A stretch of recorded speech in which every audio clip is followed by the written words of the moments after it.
party walls today. Okay, I think we're live now. Right. So, yeah, you might have caught that. Welcome, Thursday afternoon. And guess what? Favorite time of the week. It's the property professionals. It's the show everybody looks forward to. And thank you for Nishat pretending to be Surinder and bringing the £50 notes so we could share the slides. Special guest. I think Nishat's going to disappear somewhere. So we can't get a hold of his wisdom today, but we'll try and grab you in at some point in the future. I am available till about 5:30.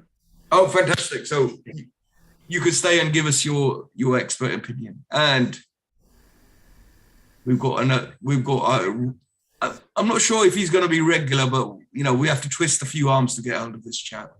Giggling away. I really liked his presentation last week. It was super, especially, I'm going to have to give him, look, don't tell him this. He might get a big headed. I liked his idea on holiday homes and the stately homes, but I'm going to try and twist his arm and get him to do a program. But look, don't tell him that. He'll never do it otherwise, You know how these rock stars are, these rock stars. What's the term? I'm not going to be rude. Anyway, Surinder's skiving off somewhere.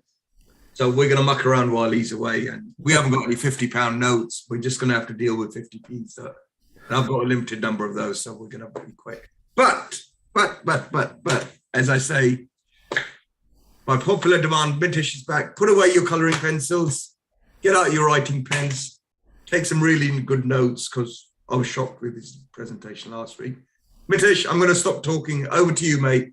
Thank you. Teach us about the money. Okay. Show us the money. Okay. All right. So here we go. So I work for a company called Our Mortgage Broker. You've got my contact details there. We're based in Bracknell, and we are a team of 8 advisors. We started off with just a one-man band. That's Akhil, who's the MD of the company.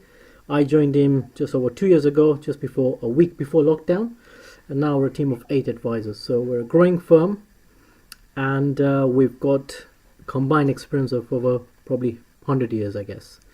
So we deal with all sorts of finances, from first-time buyers to HMOs to development finance to bridging to commercial.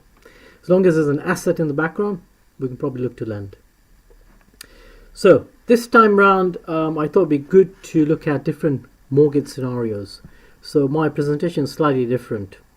So let's look at a potential scenario. So this is a scenario we've been getting a lot over the last 4 or 5 years. So a contractor with a day rate looking for a residential mortgage. Now, there's a lot of confusion in the market in terms of how lenders think about this scenario. So I want to touch on certain areas which come up regularly in this type of scenario and try and see if I can help the viewers to understand a bit more about how the lenders look at this sort of scenario. So normally you've got a contractor that generally tends to be, let's say it's an IT contractor, let's say 400 to 500 pounds a day, tends to be quite common. And these type of contractors generally tend to be either within the same industry for many years, they've been employed before, then they've gone self-employed, they've been probably under a different banner before, like an IR35, then they've obviously spoken to an accountant, the laws have changed recently, then the accountant's given some advice, and then they're thinking, I'll change my company structure, I'm now a limited company, I've got a new contract now under limited company structure. So all sorts of different sort of scenarios that we come across, and I think there's a bit of a confusion in the market. I thought it'd be good to sort of look at that in a bit more detail. So first of all, let's have a look at the source of deposit. So nothing too much to worry about, even if it's a gifted deposit source, 5%, 10%, not a big issue at all for a residential mortgage. Now, with regards to source of deposit, if you have a buy-to-let in the background and you're stuck on cash, there's no reason why you can't leverage the equity against your buy-to-let and release some cash for the source of deposit. It doesn't work against you. So a lot of clients sometimes say to us, yeah, but I can't get a 90% mortgage then. That is not the case. So if you got a few buy-to-lets in the background and you're still looking for a 90% mortgage, a 95% mortgage, options are still out there. Even if you were to then raise the cash from an equity from another buy-to-let property. So just want to sort of get it out there, because I've had clients say to me, well, I can't get a high loan-to-value mortgage for my residential mortgage. That is not the case. With regards to looking at the other area, so when you're looking at a contractor mortgage, it's quite important to understand the history or the last 24 months or so, ideally, because the lender wants to understand what were you doing before. If it's the same line of work, great. If it's a new line of work, again, it's not a big issue. If you're on a current contract, you're already 3 to 6 months into it, there's a renewal coming up, which is again quite a common scenario. Again, we've got lenders that can help. Generally speaking, I would say that have a look at your current contract start date and the end date. The current contract is probably going to be quite important. The reason why I say that is because sometimes what we realize is that because a client's been contracting for a while, sometimes he picks up 2 contracts, not just one. And so the number of hours he's spending on the contract then makes a difference for a lender's perspective. So why do I say that? The reason why is because, like for any employed job, if you have a second job and a third job, you could be a self-employed taxi driver and you could be working for an IT company Monday to Friday. All these incomes can be taken into consideration, but it's all about one thing and one thing only. How sustainable is it over the term of the mortgage? And that's what the lender is really looking for. So we would put a story behind the case, understand how sustainable is that source of income. So if you had 2 contracts, obviously that works in your favor. So I'll give you a rough calculation in terms of kind of most lenders would look at. They would ignore your limited company structure in the background, even if it was showing losses. So you don't have to worry about that. You look at your day rate. So if it's say £500, you multiply that figure by 5 and multiply that figure by 46 weeks. And so that would be a figure that a lender would be willing to look at for lending purposes. So that just gives you a bit of an idea of the flexibility that's out there for contractors.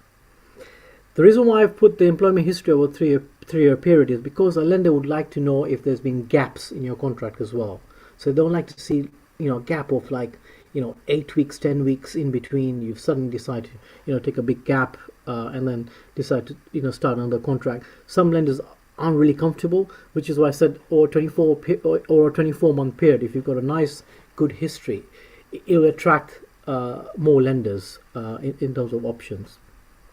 Having said that, because we've got a wide range of lenders, I won't be overly concerned, because the idea is that you contact the broker and based on what the lenders are telling you, based on the current situation and the current market, will guide you in terms of when is the right time to apply. It could be you just may have to just wait another 4 weeks and we make a start.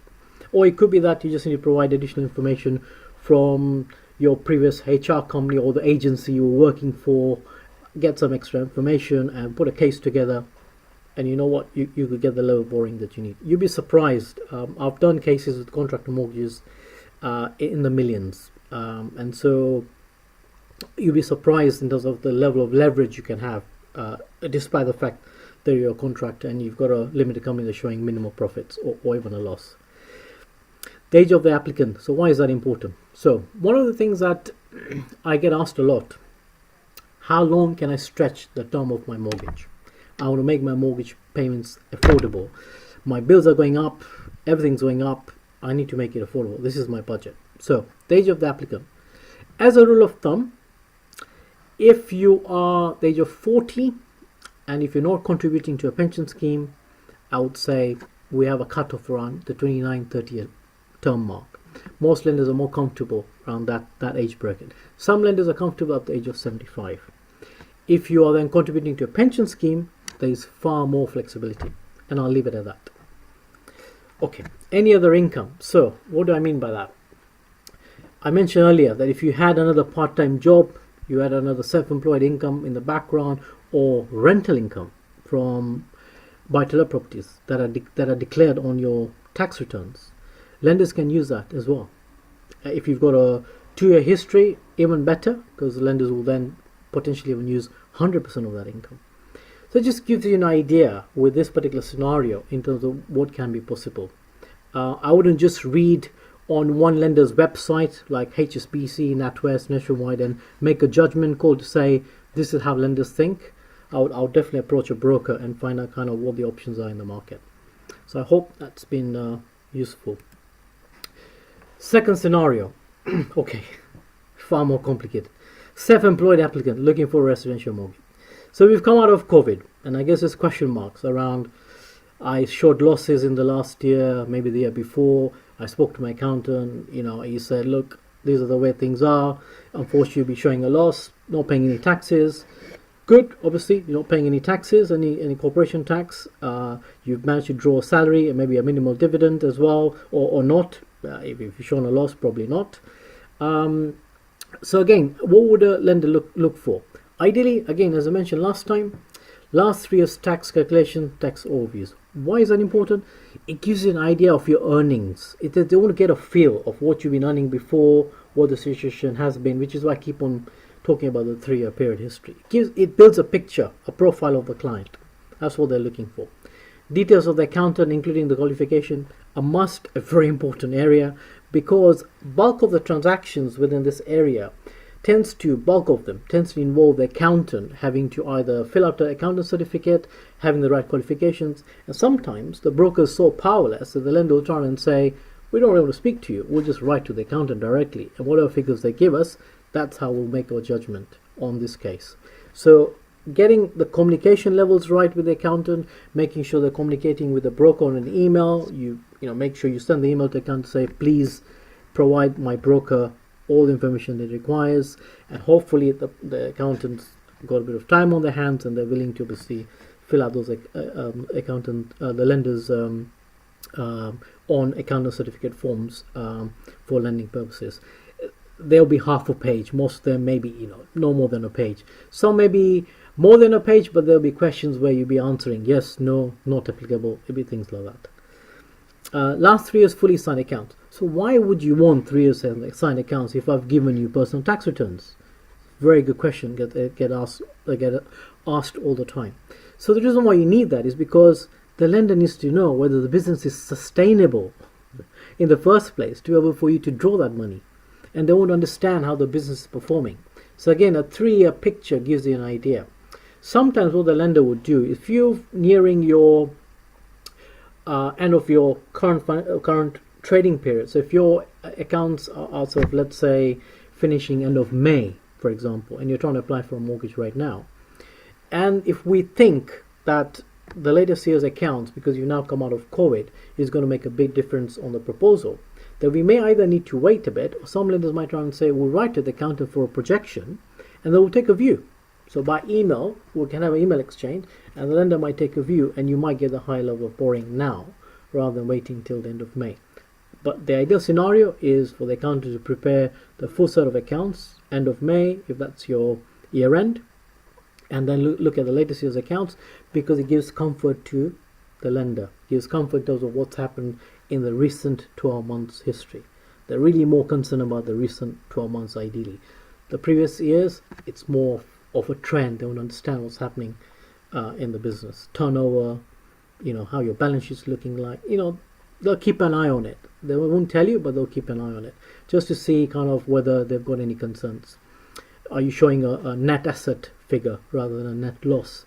Again, I don't want to complicate matters, but these are small things that sometimes make a big difference, especially if you're going to a prime lender, like high street lender. So what else?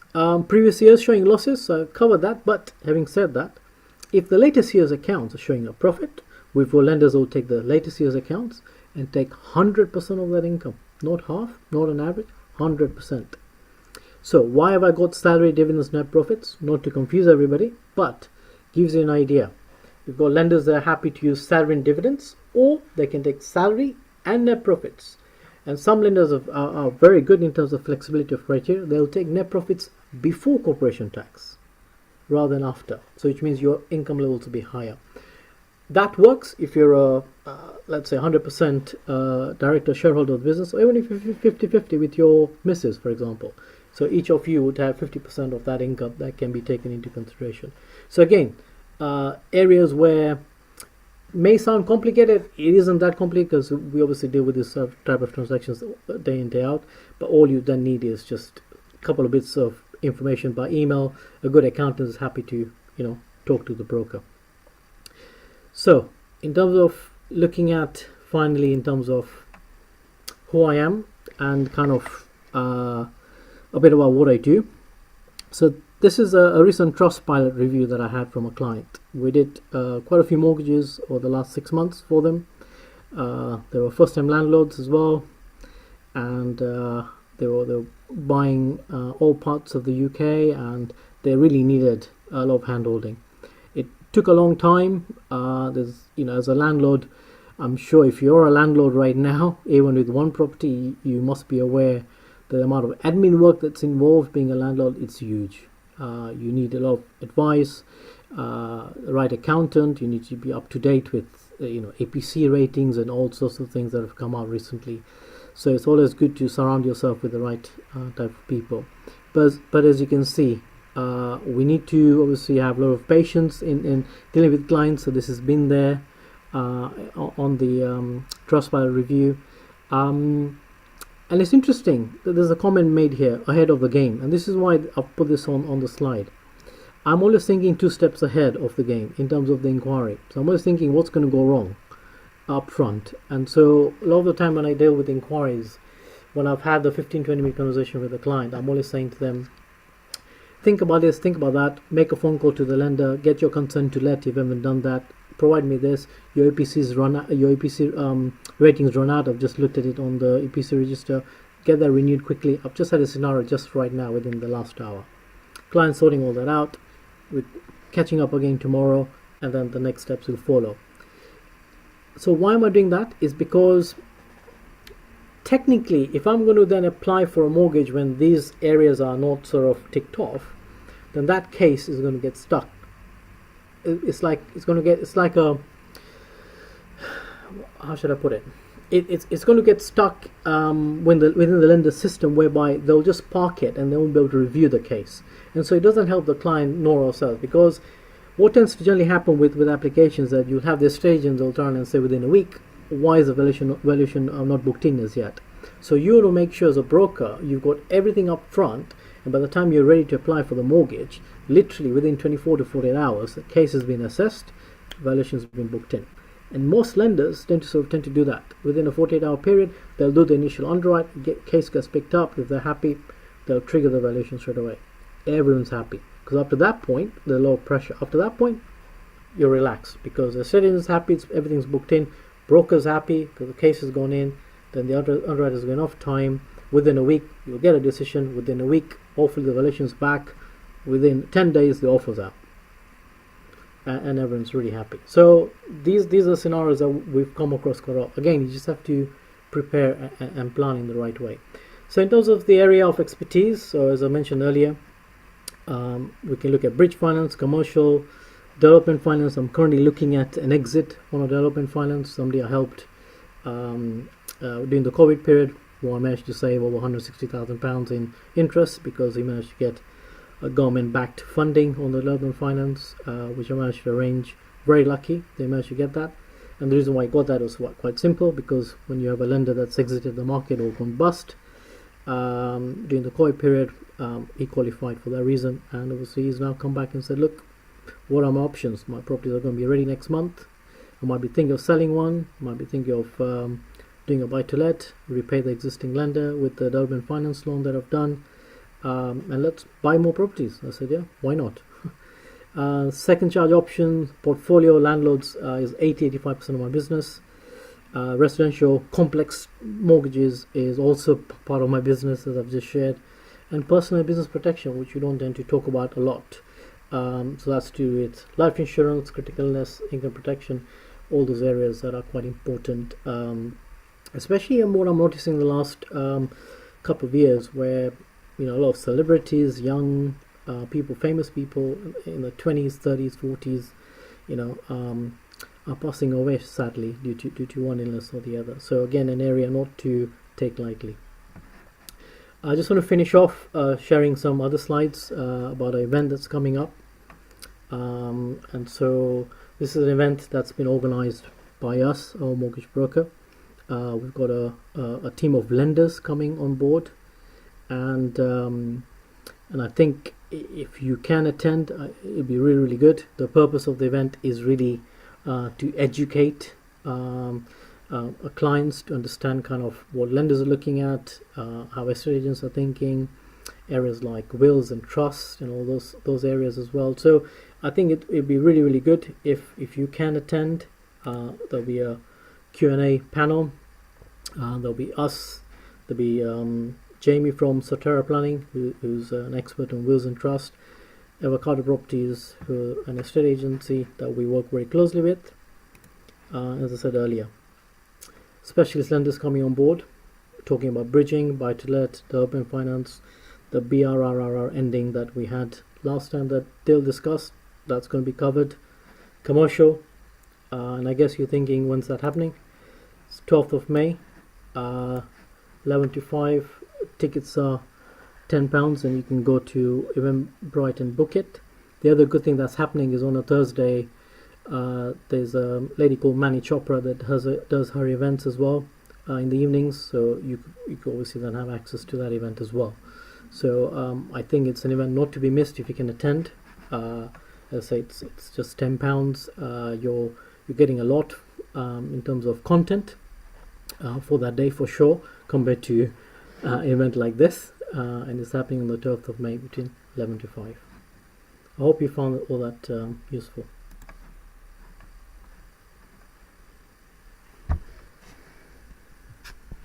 So Dil, it's over to you. Thank you for that, Mitesh. Very useful, and I guess you're obviously listening to our guests who are giving you all that great information. So look, I say to all my viewers, we do this for your benefit, and Mitesh is getting the most of it because he knows what's going on with landlords and so on. And Mitesh, don't run away. I've got a special presentation for you. Right. Okay, so I made this prediction a few years ago, and it's actually coming true. So this is going to be really useful for you guys and all the other property guys. I've been asked to give a short, I'm going to try and keep it short presentation on Party Wall Act. And you guys, I made a prediction about 4 years ago, and I'm seeing it come true. So stay there, don't run away. I know your stuff's good, but you're going to get you're going to get some value out of this. Right. So I'm going to ask Nishit the question that all our guests ask me every week. And you know what that is, Nishit, don't you? No, he's pretending he doesn't know. I'm going to ask him. How many 50p's do you have? Well, I thought you were in charge of the 50p's. But can you see my slides? Can I share my slides? We can see it all clear. Fantastic. I hope so. I sort of made some special slides for you guys. I'm not going to lie. I did. You know, I'm into recycling, especially slides. It's really great to recycle slides. You don't want to waste them, right? So this is almost a recycled presentation, but I've added some new stuff. So look, I'm going to keep this brief because the sun's out and I talk too much about party walls anyway. It's nothing to do with parties, even though I wish it was sometimes. Right. All right. So we're going to discuss the Party Wall Act and how it affects you, and we're going to talk about the party wall process. So let me get on with it. I'm going to keep it brief and short. Right. So I came up with this idea. I said, how can I explain this quicker, sharper, faster for everyone concerned? So I came up with this 3x3 matrix. Simply put, residential properties these are the three favorite types of works: rear extensions, loft conversions, and taking out chimneys. And because it's a 3x3 and not a 4x4, there's three types of property. The first one's terrace. So if you've got a terrace house, you're doing a rear extension, a loft conversion, and a chimney. All three are notifiable under the Party Wall Act. Okay. If you've got a semi-detached house, the loft conversion is notifiable to the owner next door. Rear extension and chimney breast depend on your property in terms of how much distance there is between your property and the other side of the semi, i.e. the space. And you know what, doing this, and I thought this is really not fair. On a detached house, if you're doing a loft conversion or if you're removing chimneys, you don't have to tell anybody about it. The only thing you might have to tell people about is a rear extension. So I thought, hang on a minute, this isn't fair. And unfortunately, it's not. So if you're trying to buy a house, buy a detached, because you have to do less party wall work anyway. It is a bit unfair here, and that's all I can say. Yeah, someone's asking me a party wall question. They obviously know. You see, actually, he's a real life person. All right, so I put together this secret seven section. 7 questions I get asked continuously about party walls, and I thought I'd put it to you this way. I'll bring them in. Is it the law? Unfortunately, yes, it is the law. And I'll show you later on, there's a whole act of parliament about it. Okay, what if I have planning permission? So people say, I've got planning permission, I'm not going to bother with Party Wall Act. Unfortunately, I'm going to say you still may have to, depending on the situation and the distances involved. I had an interesting call prior to the program, and it was usually it's people are trying to say, do I really have to do a party wall notice? What's going on? This lady was trying to get the neighbours into the party wall process because she wanted extra protection under the Act. So this is a different Act. But yes, it's separate from the planning permission. Even if you have planning permission, you have to do party wall Act process. Okay. Do I need to undertake the party wall process? Well, it depends on if you meet the tests. I'm not going to talk about tests in this presentation. I'll be here forever. Right. And one of the obvious questions I get, and this is really hard to believe, is, do I need a party wall notice for chimney removal? Now, look, secret little tip for you. When you're going to get when you're doing some refurb or you're doing a rear extension in your loft, 99% of the time, this is what's going to happen. Your builder's going to say, look, we're doing this loft conversion, we're doing a rear extension. Have you thought about taking this chimney out? It'll make your space bigger, blah, blah, blah. You know, it'll give you a straight wall or all of this stuff. And unfortunately, you need to understand it is a notifiable work.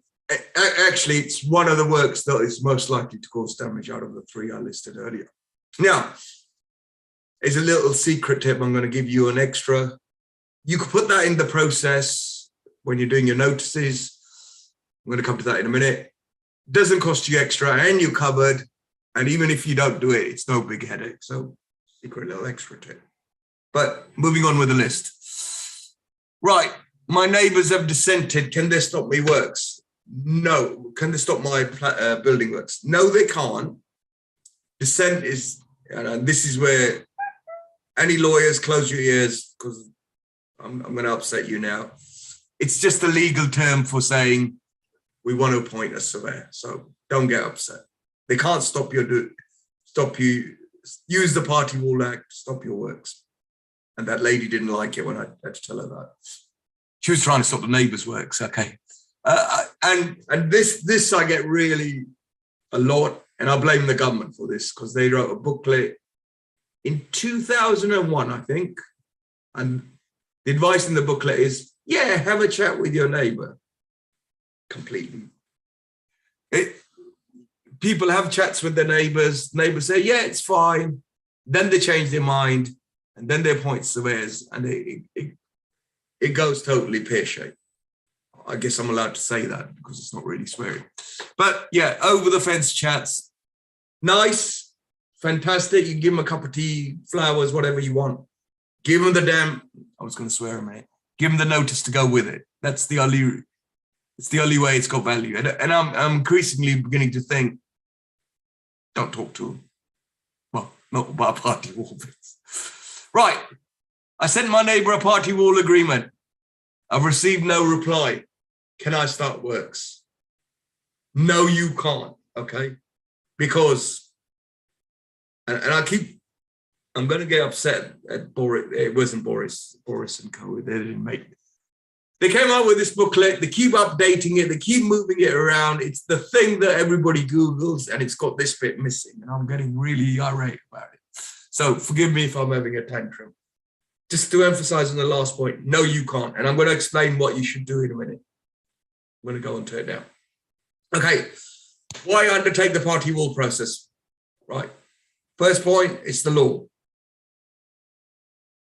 Second point, because if you take the process, it's something called a schedule of condition. It's basically very much similar to when Surinder goes and rents his car on his holiday. They'll take pictures of the car, and when he brings it back, hopefully he won't have any dents, scratches, or other stuff on it. They've got comparable photos. So we do a similar thing for your neighbor's property, so they can't blame you for the damage that already exists. That's the idea behind the schedule of condition. It protects the people doing the works from false and malicious claims. Right. Now, I've actually had this, and it's really difficult, and I get more upset about this than the guys trying to do their works, believe it or not. It's a lovely sunny day outside, and this was actually in Southall. These guys ripped the roof off. They were living next to a barrister, and they said, "Oh, we didn't know we needed a party wall notice because nobody told us." And it took me close to 10 weeks to get that problem solved for them. And the reason I talk about the sunny day, they were actually still living in the property. They were so lucky. It was a really great summer. It was like they got away with it. Listen, even I wouldn't want to do this, and I love camping and living in building sites and doing all sorts of weird stuff. So, don't do it. And they still had to pay all the costs anyway. In fact, usually it could potentially cost you more. So don't do it. Avoid that. Right. Linking back to that story.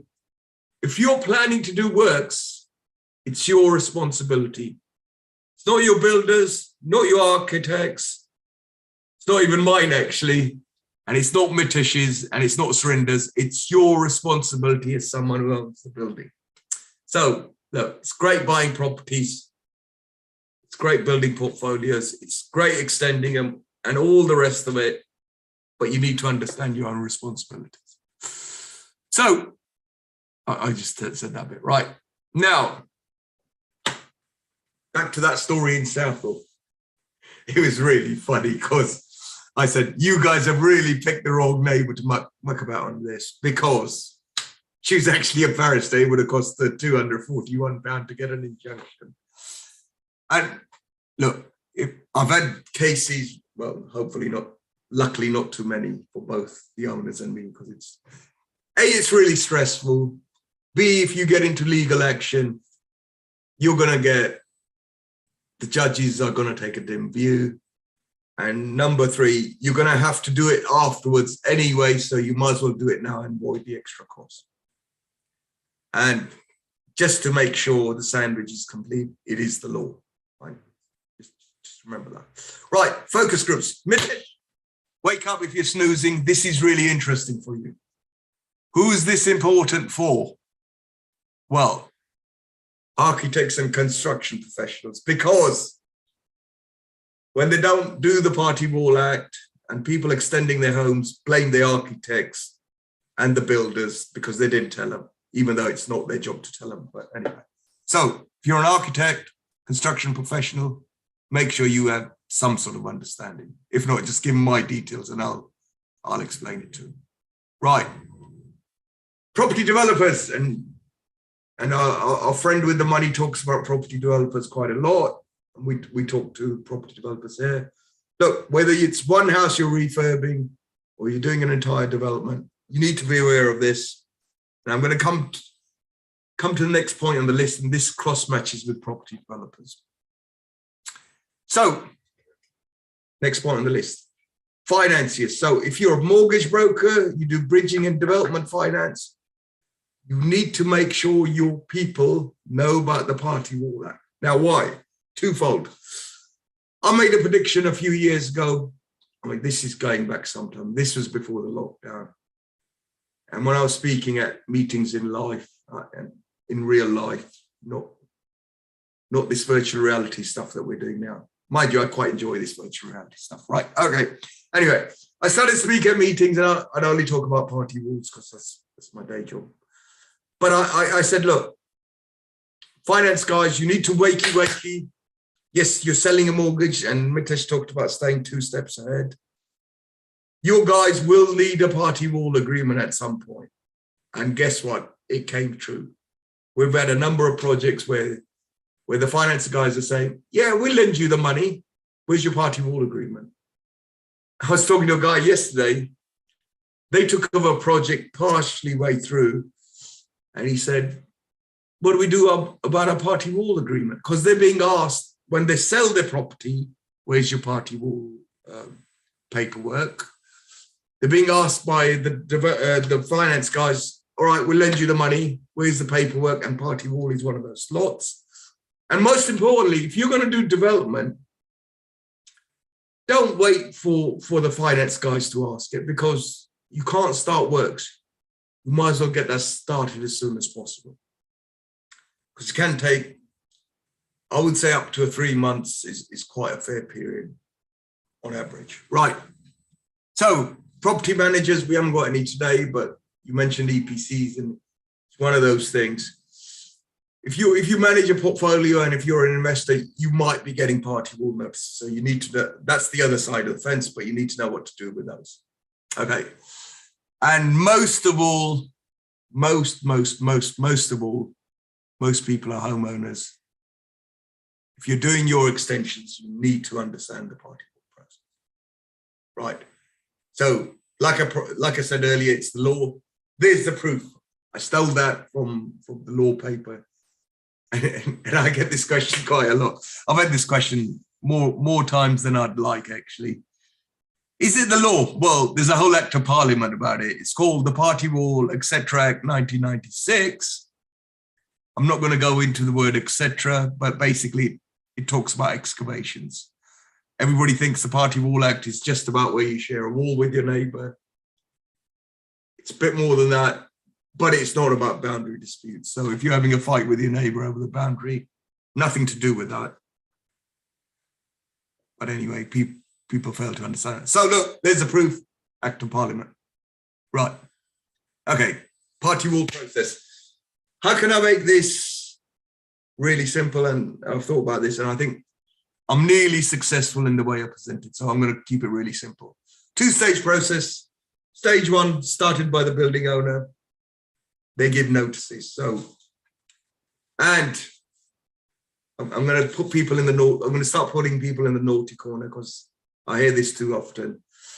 I sent my neighbor a party wall agreement. They haven't signed it. What do I do?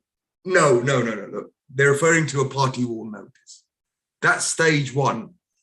And I was speaking to Ekel a few weeks ago, and he got this on point. So he knows his stuff, right? He said, oh, it's a bit like HMO licensing. It's specific to the owners. It's a 2-part process. So he obviously understood it. He's obviously paid attention to some of the things I've been saying. So look, it's served by the building owner to start the process. And remember, I talked about having that chat over the fence.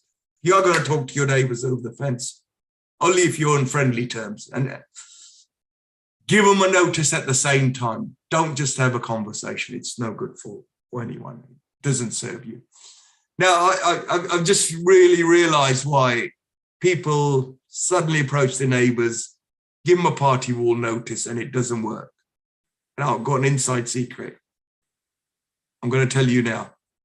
I think the reason it doesn't work is because they've never spoken to the neighbors in the 5 years they've lived there. They've never said hello. They've never given them any Christmas gifts, never had a chat, and suddenly they knock on the door and they give them a party wall notice. Hi, I'm doing an extension to my home.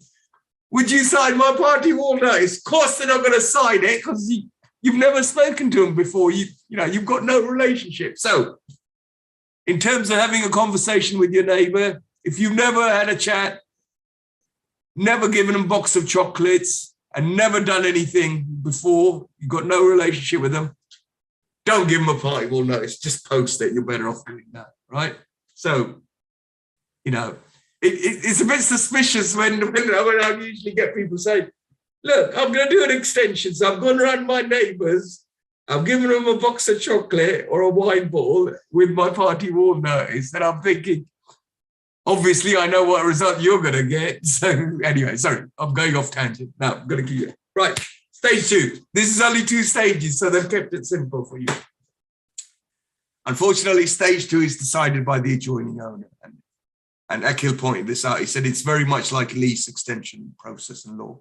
So all the parliament, I think what they do is they simply take another law, photocopy it, scribble out the bits and put the other bits and use the same framework so they don't have to think too hard. That's what's going on here. And I really hate this law and the way they've done it. But anyway, what can you do? So decided by the adjoining owner, and they're going to give you following responses. So they're going to say, yeah, we consent. And it's always a good idea to do schedule of condition survey because it avoids, you know, you getting done for false and malicious claims. And I'm speaking from the building owner's perspective. They could say, we want a party wall agreement or a party wall award. The technical term is an award. It's a legal document with rights and responsibilities. So if you're doing the extension, you're going to get the responsibilities. And if you're the neighbor, you get the rights, more or less. Not always. There's some rights that come with the Party Wall Act. It's great for doing some things that you can't legally do otherwise. It allows you to do that. And we also write a little procedure in there for what happens if there's damage. So it avoids you going to court, whichever side you're on. Right, moving on. Okay. So I mentioned a lot of funny terms there, and I'm going to try and spell these out for you. So I can never decide which way to do the slides, this one first or the other. I think it works better. So let's have a look at the basic terms. Okay, building owner. This is a person who wants to do the work. It could be a person. It could be a limited company because they're a legal entity. It could be a leaseholder. It could be a freeholder, whatever we want to do, right? Okay. So there's only ever one building owner, yeah, single. Doesn't mean they're single and you can't be a building owner if you're married. It just means there's only one of them. So I might have to change that slide one day. On the other side, you could have multiple adjoining owners and multiple classes. Actually, you get multiple classes, and within each class, you could potentially have more than one, depending on your building and how it's owned. It's just craziness, okay? So you could have the freeholders, and I hate this bit, you have leaseholders, so one property could have both of those if they're a flat. And here's a point on leaseholder, it's got to be more than 1 year. So short AST tenants don't count. Now, some of our programs on TPP, we get these guys who get clever ideas about contracts and delayed completions and so on. So if you're in one of those contracts and you've got right to receive profits, you're a notifiable owner. Now, we have difficulties in looking those up, but yes, that's the law. And the fourth and final class is if you're under contract to buy. So this is a weird situation where you've exchanged, neighbors have done, you've given them party wall notice, the neighbors have exchanged. So that's what counts as a contract to buy. And they're notifiable. It's probably a whole program on its own, and I'm not going to get into that one. So I'm going to keep it brief. These are the people you don't have to worry about: AST tenants, council tenants, and mortgage companies. We don't need to talk to them about this stuff. They're going to give us a hard time about everything else. So we need to stay away from them. Now, the reason I should have circled it, but I've squared the freeholder. I'm going to come to a bonus section in a minute, and it only works for freeholders, and I'm going to explain why. So I'm going to try and explain. Right. So far, it's a bit confusing and so on. So I've drawn a little pretty picture. Well, actually, my friend drew it, and I just made it nicer. Okay. Now, remember, for each adjoining owner, so you can have a number of adjoining owners. I think I came across a project with, there was one for 30 and there's one for 7, so it could have more. depends on your project. And yeah, these guys were building 4 homes and they had 9 adjoining owners. Crazy. Oh, I've done a worse one than that. Sorry. Okay, I don't want to discuss it now. Right. So for each adjoining owner, this is what can happen. So you give them a notice and you've got, say, 2, 3, 4, whatever number of adjoining owners. Each one's going to do different things. So one could ask for consent with a schedule of condition, and that part completes it. So that's the end of that. Or they can dissent. Remember, I use that word dissent. That just means we're going to appoint a surveyor. And for that, they can use an agreed surveyor, i.e. use the same one as you, or use their own surveyor. Either way, process is relatively simple, relatively similar, running out of sugar, I think. Relatively similar, i.e. the output is the schedule of condition and a party wall award. And for residential purposes, it's not very much different.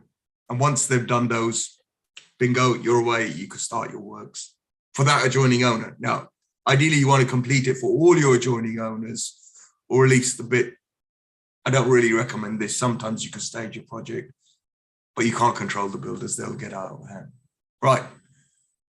Okay. So remember going back earlier when I said, what happens if you give a notice, your neighbors don't reply, can I start works? And the answer was no. Well, this is what happens. Right. So you have to give them a reminder letter, which is called a 10-4 letter. And if they don't respond to that, you have to appoint a surveyor to represent those guys. Yeah? And once you appoint that surveyor, he, she, I'm not going to say they, but probably in the corporate term, but he, she, they will write to them saying, look, we've been appointed your surveyors. You've been naughty. You haven't responded.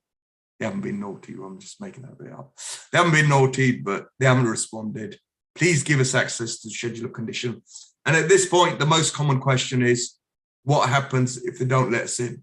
We were getting this a lot in the last few years because nobody wanted to let anybody in. Nobody even wanted to let family in, stay out my home. So anyway, Lord, this goes on even without COVID. As long as they write to them and we've done a party wall award, you're good to proceed with the work. So these are the 4 scenarios in a slightly much more picturesque way. I'm quite proud of this diagram. I think it's great. Unfortunately, I've just told you my friend made it, so I'm going to just carry on, not pretend I haven't made it. Okay, so talking about the 10-4 process, non-response from the adjoining owners. Here's the timeline. And this is going to be useful because I've got another idea for a presentation, right? Not today, you'll be glad to know. Okay, original notice, it says 14 days, you've got to give it 16 days. You've got to add 2 for postage. 10-4 letter, that's a 10-day letter, but you've got to add 2 for postage. And at this stage, you're up to 28 days. And by the time the next surveyor's written to them, you could potentially be up to 38 days. And it'll take another sort of 5 days to serve an award. So at this point, they've got a surveyor, you've done the award, you may or may not have a schedule of condition. If you receive a letter from a surveyor saying they've been appointed, it's better not to be difficult with them and just engage with the process. Let them do a survey. So if you don't engage with the process as an adjoining owner, you may not have a survey of your property. So you might not be able to prove that the damage was caused before or during, so it's not very good for you. As a building owner, someone doing the works, you want to do the 10-4 process because you're legally covered and it doesn't stop your works midstream, because you can say, Your Honour, I've got a party wall award. I did all the process. I did it properly. Here you go, my lord. And you'd say, good boy or a good girl, carry on. Well, hopefully it depends what sort of barristers they have. Right. Getting on with it. Right. So I talked about this letter 10-4. This is not on the internet. This is super secret. And I've decided to reveal it or give it out to everyone. This is the basic wording. It goes something like, we sent you a notice on this date. Obviously put your date in the XXX bit. You didn't respond. Therefore, please respond or I'm going to appoint a surveyor on your behalf. And the third point I always put is I like to remind them that they can still appoint an agreed surveyor. Now, that only works in the 3 scenarios I talked about in residential property. If someone's doing a basement, we're not allowed to act as agreed surveyor. So extra bonus point there, I guess. Yeah, I've got a YouTube channel of my own. So if you go on there, well, if you could like and subscribe, it'll be really useful because I'm a bit low on the subscriber count. But I'm going to give you a little bonus. If you go on there, watch one of my presentations. Right, we created this checklist and notices DIY. So I'm going to give it to you straight. Don't do the notices yourself, you'll muck it up. I've never, ever seen anybody do it properly so far today. And I've seen a lot of notices. So there are the 3 notices. We've got it in simple. If you're really, really, really intent on saving that little fee, go ahead and do them. Download the template, use it, and we've got a process checklist. So where does it work? It works if you've got a single house and you're in a semi-detached, and both the properties in there you are single homes, right? So they're homes like this sort of scenario. I think yes, it'll work in that occasion. Now, if you're a home, say if you've got a house that's been converted into flats, and this is happening a lot more now, and you're going to do an extension, and there's a home next door, and there's a house on the other side. Yeah, it can be difficult. You're going to get some issues, so please consult someone. Could be me, could be anybody else, whatever you want. But you're going to get yourself into problems. Yeah, it's quite difficult to do it properly. Now, if you've got a house, you're going to do an extension, and the next door building has been converted into flats, or you've got flats and you're doing something to the party wall. You've got that sort of set up. It could be one or the other. Don't use this template. So you're going to get yourself into problems. There's a lot of things to consider. If you're doing a commercial project, don't use this template. It's not a good thing. Right. So that's it. You'll get it from my channel. That's my extra bonus. Hope you enjoy it. Mitesh, have you got any questions for me? Are you still awake? Yeah, I'm awake. Very interesting. Obviously, it's the first time I've seen your presentation. I think it's something that's important for us to just highlight with our clients, I guess, when they're doing their project work, just for them to be at least read about the act and get a feel, rather than just constantly call you and for you to then download, all the information, directly from you. It's easier for them just to read about it first. Well, I know a lot of people have difficulties reading. No, I'm not going to make that remark. It's a bit rude. But anyway, I was going to make it, but I can't. No, I'm just saying it does get a feel of kind of what's involved. Yeah. So this. I'm going to stop my presentation actually. So this is the reason I've got a YouTube channel. It's all about party walls. I don't talk about any of my other favorite hobbies on there. I only talk about party wall stuff. Hi, have we got a question from one of our viewers? Ah, Carla. Yeah, Carla, have you got a question for us? Hang on. You need to unmute. You're muted. Hello. Yeah, sorry, I just put it in the chat. So basically, we've got an end of terrace property with permission for a single-story extension to the rear. Our extension will actually be stepped in 0.5 metre from the neighbouring boundary. So would we still have to serve the notice? Yeah, sorry. Did you? Yes. Let me confirm that. So, Did you say it's an end of terrace? Yeah. Yeah. And you're 0.5 metre from the boundary. 0.5 metre from the neighbouring house, where the way the extension is. Yeah. So you're setting it in. Yeah. Yeah. So yes, you'll have to serve a notice. It'll be a section 6.1. Okay. Now, it's not the boundary people need to think about. Yeah. It's actually their building, and it's a 2-part test. Yeah. If you make sure I don't do it that way around, right? 2-part test, yeah. So part 1 is: are you within 3 meters of an existing building? Yeah. And here's the important part, and this is the one everybody misses, right? Well, hopefully if you're a surveyor, right? If you're going lower than their foundation. Now, the next question you're going to ask me is, how do I know how deep their foundation is? What I mean by that is, if your excavation is going to be lower. Yep.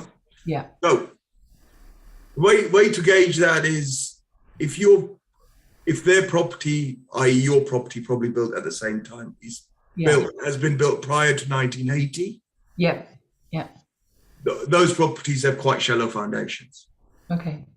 And if you're doing a rear extension, you're going to go at least 11 or 1200 deep, which means you're probably going to have to serve them notice. Now, here's a point to watch out if you're a developer. If you've got a newer home, which is post 80s build, you're going to have deeper foundations, and it could be unlikely that you're going to be going below. One way to do that is if you've got homes that are post 80s, you'll be able to get hold of their foundation detail. Mm-hmm. If not, you can do a test hole in your own property and check the other. So unfortunately, yes, you will have to give those guys a notice. Yeah. To notify, and I hope you found that presentation interesting and informative. Yeah, definitely. Because as you say, the builder's standard thing is, just do a 48-hour building control notice and let's go. They're just ready to move. Interesting you say that, right? So yes, you might do it on a council, but if you're doing private building control, yeah, I think it's a 5 working day notice with those guys. Oh, is it now? Okay, yeah, we use a private firm. Yeah. Yeah. So if you'll have to check them, but I'm pretty sure it's 5 days if it's a private firm. Yeah. So just check with those guys. Yeah, builders, architects. Yeah, they're trying to ignore the Party Wall Act because it means they have to wait. I mean, look, the average one takes about 3 months. Yeah. We've done it within a week. Mm-mm. But it all depends on what your neighbours say and the surveyor's their point. Yeah. So now the other thing to watch is, because you're end of terrace, I'm guessing the road is more than 3 meters away on the other side. It's not an alleyway. So actually, it is an alleyway. The building used to be in a big council estate, which is now all private. Yeah. So there's quite a wide path between us and the neighbour the other side. So I don't know if that would be 2.5, maximum 3 meters, I would say, wide, that alleyway. Yeah, so if their building is more than 3 meters away, then it's not notifiable. Yeah. If it's less than 3 meters away, it potentially could be. But am I right in thinking that potentially could be a new build, i.e. post 80s? No, they're all about probably 1950, 55-ish, that kind of level, yeah. Yeah, in that case, they're going to have quite shallow foundations because they changed the big building regulations in the early 80s due to the 76 heat wave. Yeah. Because we had a heat wave in 76, all the foundations started to crack, and that's why they go deeper now. So look out for that, and maybe throw a tape measure and just work out. Yeah, well, I mean, and if it's okay with you, I would like to share probably a copy of the plan, so you can say yes, no. Do you think we need to tell both people? Yeah, go for it. Let's have a look at it. Yeah. Okay. Have you got them now? I've got them on email. Sorry, the sun has just started coming round behind the trees, so that's why I look really shiny. What I'll do is I'll email you separately, probably tomorrow. Yeah. Because like you're saying, the neighbours are like, just give us 2 weeks notice before you start. They're all very calm. And it's weird. It's one of those houses, where they have like a flying freehold. So there's an alleyway between both houses. Oh, is there a building on top of the alleyway? It's my building on top of the alleyway. Yeah. So there's like 2 houses with the alleyway. Yeah. And so we can both walk under the alleyway and go into the gardens at the rear, which is why we've stepped in this 0.5 meter away from the house. Oh, okay, on that side. Yeah. But I mean, like you're saying, but if it's good protection that we've served notice, so at least we're well, look. Yeah. Legally, you're supposed to. Yeah. And I'm assuming the properties England and Wales are not in Scotland. Yeah. It's just in Surrey. Yeah. So it only applies to England and Wales, Yeah. not Scotland or Northern Ireland, and we don't care about France anyway, right? Sorry, it's a bit flippant, but they've got their own stuff to worry about. Apparently, they've got some sort of Paris Party Wall Act equivalent as well, and Dublin had one in 1854. Ended up doing some sort of history tour, but anyway, that's a different thing. Craig, yeah, all sorts of funny exopolic. Anyway, yeah, so it's the building on the ground, and the test is actually if that building is within 3 meters and your foundations are going to be going horizontally lower. It doesn't mean you're going to go under the foundation. Yeah. Just the ground level, how far you're going to take. Yeah. But you've got my details. More than happy to send us an email. I'll try and respond to you tomorrow, and then there's no rush at the moment because we're still haggling with builders. Yeah, good luck with that one. No comment. We've got no builder.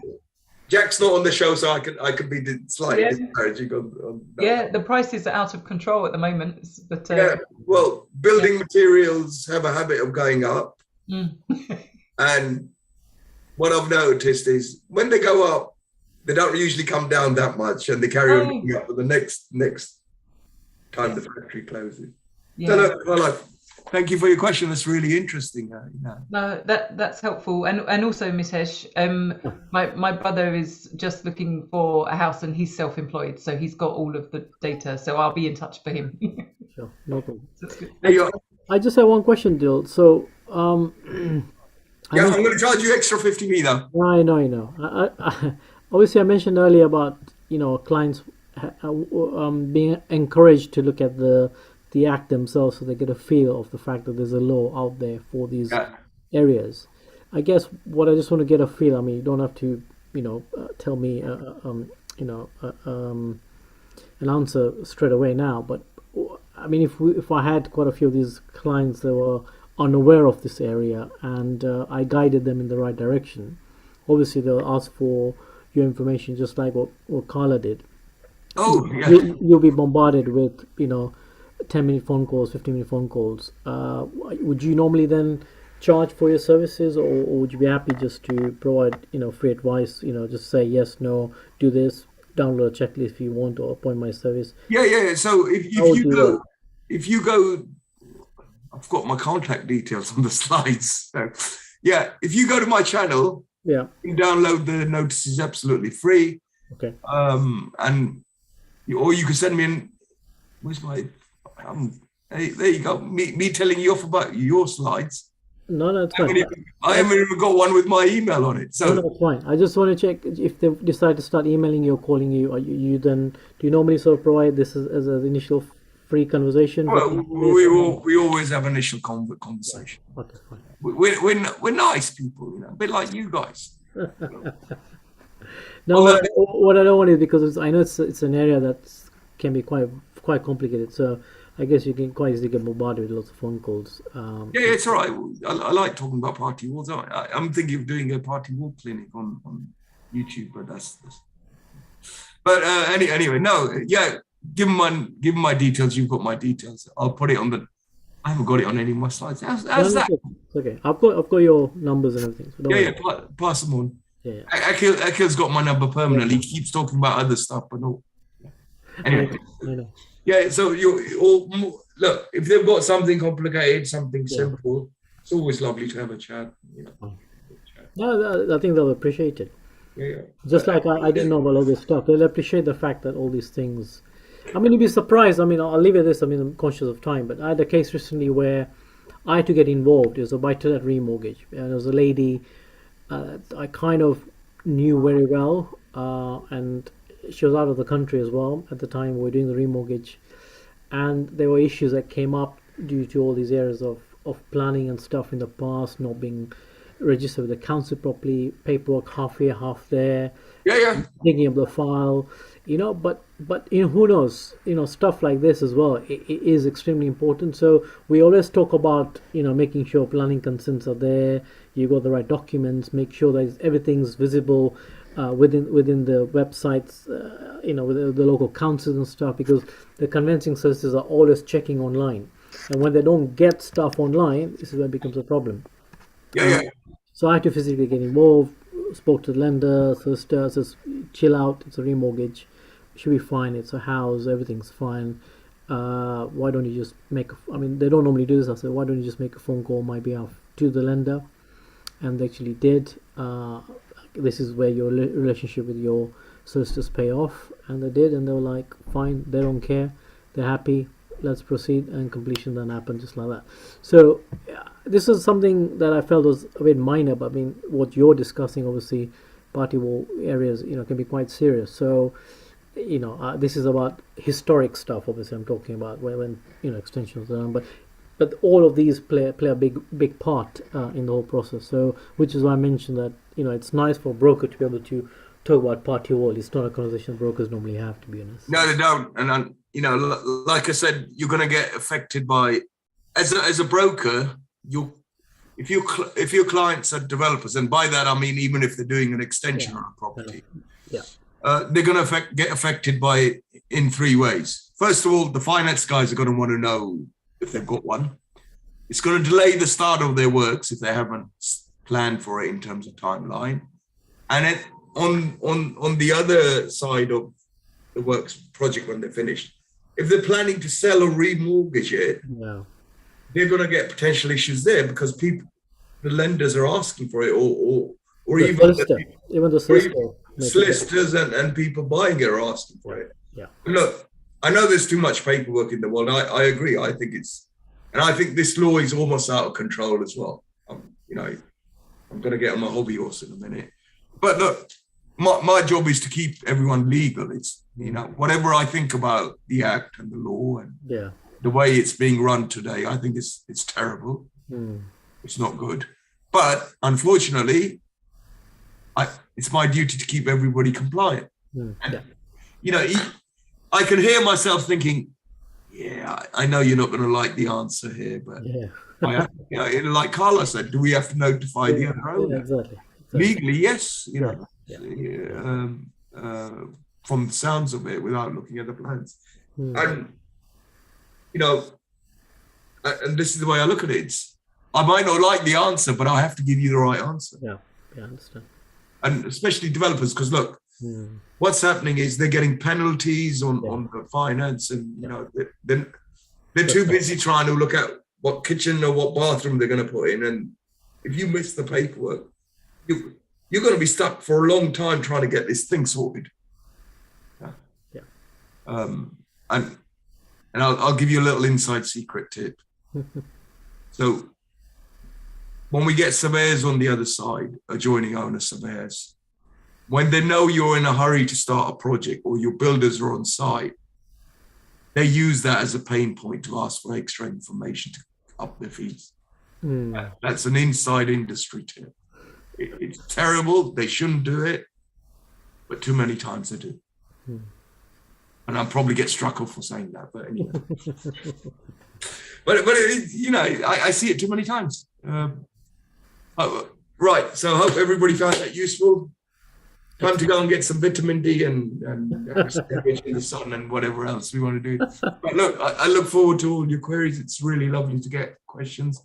Thank you very much. And Carla, I hope you enjoy the rest of the stuff that's on YouTube. There's some really good programs on there. Yeah, no, that's great. I just subscribed. Thank you. Brilliant. Thank you very much. Get your friends to subscribe as well. I will. They're all landlords or letting agents, so I'll tell them. Great. Thank you very much. Cheers.